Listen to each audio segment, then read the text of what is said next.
आप सभी लोगों का स्वागत है फिर से एक बार ट्रिक जोन में। आशा करता हूँ सभी लोग सही सलामत होंगे। तो चलिए शुरू करते हैं आज का वीडियो, जो कि भारत और न्यूजीलैंड के बीच ये पहला ओडीआई मैच। खास तौर पे ये देखें तो ये महिलाओं का मैच, ये 3 ओडीआई मैचेस की सीरीज टी20 वुमेन्स टी20 वर्ल्ड कप के बाद न्यूजीलैंड दौरा कर रही है भारत का। हालांकि मेंस का भी ये सीरीज चल रहा है, टेस्ट मैच सीरीज, लेकिन इधर वुमेन्स भी ट्रैवल कर रहे हैं, यहाँ पे दौरा कर रहे हैं भारत का, जिसमें से 3 ओडीआई मैचेस की सीरीज की शुरुआत आज से हो चुकी है, जहां पे अहमदाबाद में ही तीनों ही ओडीआई खेला जाएगा, जहां पे पिचेस अलग अलग पिचेस में खेले जाएंगे। लेकिन जबरदस्त शुरुआत अगर भारतीय टीम के हवाले से देखें तो स्मृति मंदाना कप्तान आज हरमनप्रीत कौर खेले नहीं, लेकिन स्मृति मंदाना के ऊपर ज्यादा से ज्यादा दारोमदार था। आज हालांकि टॉस जीतकर पहले बल्लेबाजी करने का फैसला, पहले पावर प्ले की अगर बात करें तो जबरदस्त शुरुआत। हालांकि सैफाली वर्मा कप्तान, स्मृति मंदाना दूसरे एंड से शिकार हो गए जेस केयर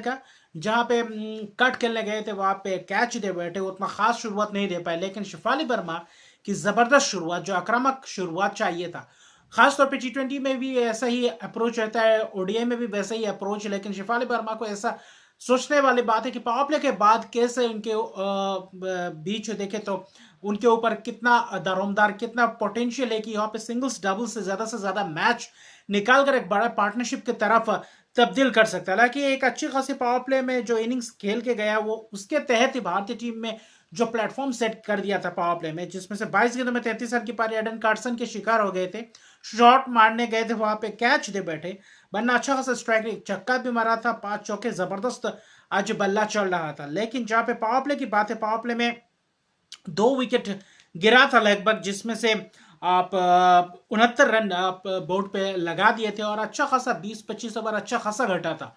अगर भारतीय बल्लेबाजों की बात करें, बीच में एमेलिया केयर, और वहां से कहीं ना कहीं जेस केयर और एमेलिया केयर की जबरदस्त ये जुगलबंदी दिखा इस गेंदबाजी में, और खास तौर पे अच्छी खासी सोफिया डिवाइन की कप्तानी दिखाई दिया, क्योंकि जब तेजी से रन्स बटोरे थे और बाद में जो थोड़ी बहुत धीमा हुआ, वहां पे विकेट्स चटकाना शुरू किया, और बीच में अच्छी खासी स्पिनर्सों ने भी अपनी बोल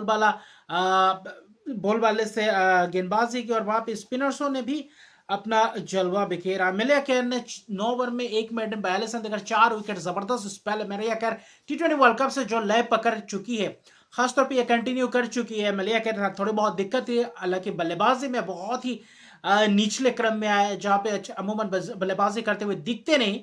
लेकिन एमएलए केयर एक बहुत ही पोटेंशियल वाले खिलाड़ी है, जो न्यूजीलैंड के आने वाले समय में फ्यूचर, जो सोफी डिवाइन सुजी बेट्स करके जाएंगे, वही एमएलए केयर इस खास तौर पे लिगेसी को आगे बढ़ाते जाएंगे। और न्यूजीलैंड जबरदस्त एक शुरुआत, हालांकि गेंदबाजी से एक अच्छी खासी अटैक किया, लेकिन 2 डेब्यूटेंट थे भारतीय खेमे से, जो एक था खासतौर पे तेजल हसबनीस, और वो एक अच्छी खासी बल्लेबाजी, और आज बल्लेबाजी में अच्छी खासी अपना पोटेंशियल देखा है। फर्स्ट क्लास करियर में जो रन्स बटोरे, कहीं ना कहीं इंटरनेशनल मैच में आकर पहले ही मैच में अच्छी खासी छाप छोड़ा, जिसमें से यस्तिका भाटिया ने भी 37 रन की पारी के लिए 33 रन, शफियाली वर्मा जो अच्छी खासी ताबड़तोड़ अंदाज में शुरुआत, लेकिन जो डेब्यूटेंट तेजल हसाबनीस ने जो शुरुआत की, बीच में जो पार्टनरशिप्स के जमाइमा रॉड्रिक्स के साथ, जमाइमा रॉड्रिक्स भी अच्छी खासी चल रही थी, लेकिन कहीं ना कहीं सुजी बेट्स बीच में और एलबीडब्ल्यू के शिकार हो गए, वरना अच्छा खासा शुरुआत बहुत सारे बल्लेबाजों को मिला था, उसको बड़े 70-80-90 शतक में भी तब्दील कर सकते थे। लेकिन एक भी बल्लेबाज अर्शदीप के पारी खेले नहीं है। एमेलिया केयर ने भी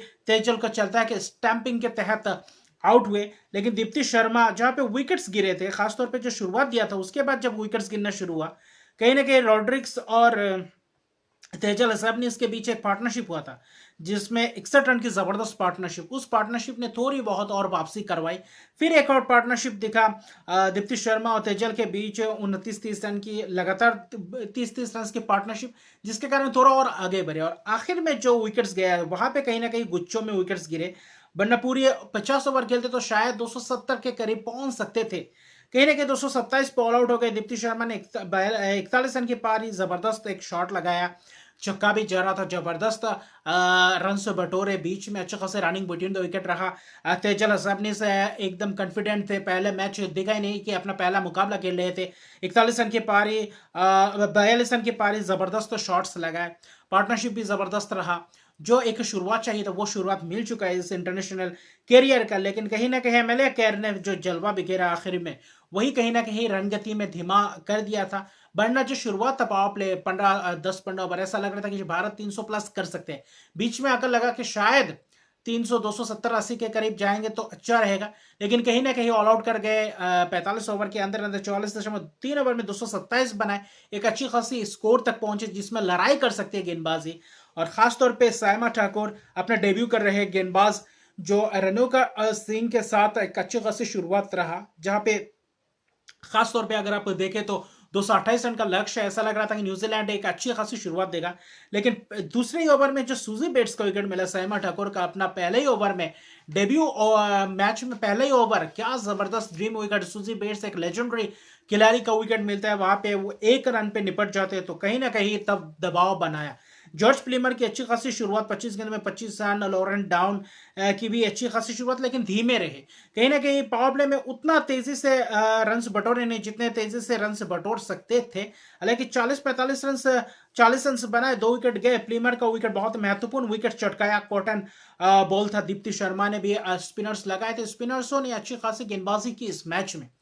दीप्ति शर्मा की गेंदबाजी और बल्लेबाजी में आज पूरी तरीके से निखर के आए। 9 ओवर में 35 रन देकर 1 विकेट, 2 विकेट। साइमा ठाकुर का 7 ओवर में 26 रन देकर 2 विकेट, और बहुत ही महत्वपूर्ण 2 विकेट चटका। जब जब पार्टनरशिप लगा वहां पे आकर, क्योंकि सूजी बेट्स का विकेट शुरुआती क्षण में विकेट चटकाना बहुत ही महत्वपूर्ण था। और बीच में जो हॉलीडे का विकेट, हॉलीडे अच्छी खासी कन्विंसिंग रन बटोर रहे थे, 39 रन की पारी, 31 रन मैडी ग्रीन, तो बीच में अच्छे खासे रन बटोर रहे थे। लेकिन सोफी डिवाइन कप्तान का विकेट बहुत ही दिलचस्प वो विकेट था, हास्य कर ये था। वहां पे गेंदबाजी की, डिफेंड किया, वहां पे थ्रो मारा कीपर ने, लेकिन सोफी डिवाइन को लगा कि बैक पैर क्रिस के अंदर है, लेकिन वहां पे रनआउट के तौर पर आखिर में आउट है। बनना अच्छा खासा बल्लेबाज वर्ल्ड कप जीत कर आए थे हाल ही में, तो अच्छा खासा बल्लेबाजी में भी धार दिखा सकते थे, लेकिन इस महत्वपूर्ण विकेट के जरिए कहीं ना कहीं वापसी करवाई भारतीय टीम ने इस मैच में। बाद में हेलिडे और ग्रीन ने थोड़ी बहुत कोशिश की थी अच्छी खासी, 49 रन की पार्टनरशिप, और वही थोड़े बहुत लॉरेंट डाउन और हेलिडे ने भी 33 रन की पार्टनरशिप, तो उस दो पार्टनरशिप ने थोड़ी बहुत वापसी करवाने का कोशिश किया था। लेकिन जब विकेट्स गए, जब हेलिडे का विकेट गया और वहां से विकेट्स गिनने का सिलसिला शुरू, और वहां वापसी करने का बिल्कुल भी मौका नहीं मिला, और जहां पे पूरी तरीके से मुकाबले को लेकर गए और एमएलए के आखिर में आए 9वें नंबर पे, और अगर 25 रन की नाबाद पारी खेली, थोड़ा और आ सकते थे पहले, लेकिन थोड़ी बहुत दिक्कत है नेक्स्ट मैच खेलते या नहीं, ये एक देखने लायक बात है। स्कैन किया गया है उनका, लेकिन राधा यादव 8.4 में 35 रन देकर 3 विकेट, बेहतरीन स्पेल। रनआउट भी एक जबरदस्त था, जहां पे स्मृति मंदाना कप्तान ने रनआउट किया था बेहतरीन अंदाज में। एक ही ओवर में जो 2 विकेट्स गए थे, खासतौर पे देखे तो इसाबेल गेज की, और वही मैडी ग्रीन और हॉलीडे के बीच जो पार्टनरशिप होता, वहां पे कहीं ना कहीं हॉलीडे के बाद मैडी ग्रीन को चलता कि एक ही ओवर में जब साइमा ठाकुर गेंदबाजी कर रहे थे, वो बहुत ही दोनों विकेट बहुत ही क्रूशियल विकेट्स, और उसके बाद पूरी तरीके से धचका लगा, आते गए चलते गए। एमएलए ने कोशिश की, लेकिन रन बहुत चाहिए था, 10 ओवर्स में आखिर में रन बॉल चाहिए था, लेकिन वहां पे विकेट्स हाथ में नहीं था, जिसके कारण पूरी तरीके से मैच गवा बैठे। वरना ऐसा लग रहा था जो अगर शुरुआत जैसा बीच में अगर पार्टनरशिप रहता 70-80 रन का, तो कहीं ना कहीं न्यूजीलैंड वापसी कर सकते थे। भारत की यह जबरदस्त वापसी, 3 wicket Radha Yadav, 2 wicket debutant के तौर पे अरुंधति रेड्डी की जबरदस्त स्पेल, रेणुका ठाकुर ने भी अच्छी खासी शुरुआत की थी। लेकिन कुल मिलाकर देखें तो अच्छा खासा यह टीम वर्क रहा भारतीय टीम द्वारा। शेफाली वर्मा आज महंगे रहे, एक ही ओवर किया था, लेकिन उसके बाद गेंदबाजी करवाने के लिए नहीं रहे, जो एक अच्छी खासी सोच था कप्तान द्वारा। वरना ये रन अगर निकल जाते तो कहीं ना कहीं न्यूजीलैंड आपको मौका नहीं देते, और न्यूजीलैंड को 1-0 की भारत ने 1-0 की बढ़त ले चुके इस सीरीज में, 3 ओडीआई मैच की सीरीज में। दूसरा ओडीआई 27 तारीख को खेलना जाने वाला है, और 59 रन की एक जबरदस्त, जो 227 रन पे ऑल आउट होने के बाद जब आप 100 खास तौर पे देखें तो 68 रन पे ऑल आउट कर देते, तो इससे बड़ी बात क्या सकते हैं, इससे बड़ी उपलब्धि क्या हो सकती है। आखिर में ऑल आउट किया 40.4 ओवर में, पूरे 50 ओवर खेलने नहीं दिया। अगर ये 200 ओवर खेल जाते तो ये मैच निकाल कर ले जाते न्यूजीलैंड, लेकिन जबरदस्त यह वापसी, अच्छी खासी गेंदबाजी दिखा, दीप्ति शर्मा की अच्छी खासी ऑलराउंड परफॉर्मेंस, और डेब्यूटेंट बल्लेबाज खासतौर पे देखें तो खासतौर पे भारतीय बल्लेबाज जो डेब्यू किया था, गेंदबाजों ने भी जो डेब्यू किया था, तेजल हसाब ने इस बल्लेबाजी में 42 रन, और दो जो साइमा की ठाकुर की जबरदस्त स्पेल, कहीं ना कहीं इन दो डेब्यूटेंट ने पूरी तरीके से छाप छोड़ दिया अपने पहले ही ओडीआई मैच में।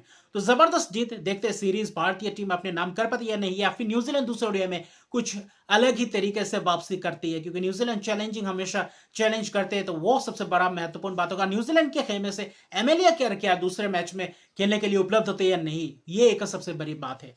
और हरमनप्रीत कौर भारतीय टीम में दूसरे ओडीआई में खेलते या नहीं, ये एक भी एक दिलचस्प रहेगा। तो मिलते हैं अगले वीडियो में, अभी के लिए इतने। अगर अभी तक मेरे चैनल को सब्सक्राइब नहीं किया तो मेरे चैनल को सब्सक्राइब कर दीजिए, लाइक शेयर कमेंट जरूर कीजिए। तब तक के लिए गुड बाय।